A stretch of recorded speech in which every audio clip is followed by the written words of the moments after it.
As Donald Trump and his 2P continue to ride high in the US presidential polls, I find myself musing on his twin, UK Labour Party leader Jeremy Corbyn. You don't agree they're twins, gentle viewer? Then listen on.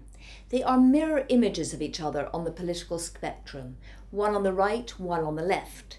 They will never lead their respective countries, yet this unelectable duo are worth listening to because they represent large elements of the population that are opposed to the globalised world we live in. Take their attitude to free trade. Trump calls for a 15% tax for outsourcing jobs and a 20% tax for importing goods. He sees trade deals as, quote, killing American jobs. He believes trade negotiators are a bunch of so-called saps and says he would appoint corporate leaders to do the job properly.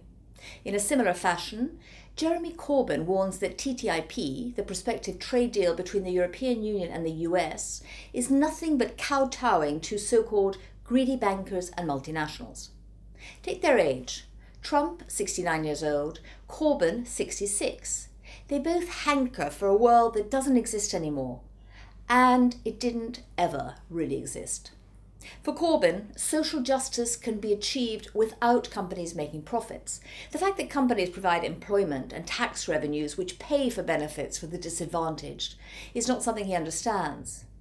Meanwhile, if Donald Trump's ideas were made reality, the US would be a country where protectionism would result in consumers losing out.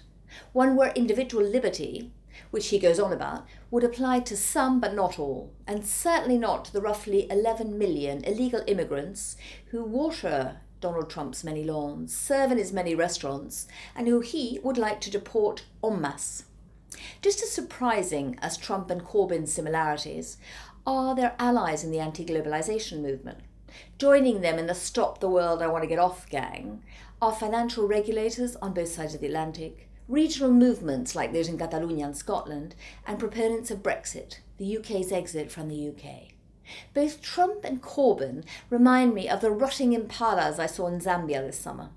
A fresh male impala, the handsomest and most macho, fights off the others to breed with a herd of females. After around 3 weeks of non-stop sex, with no time to feed or groom himself, he's weak and easily taken out by a challenger, a young buck from the group of male impalas. If he's lucky, the exhausted male impala might then rejoin the all-male herd, or just as likely, be eaten by a herd of lions.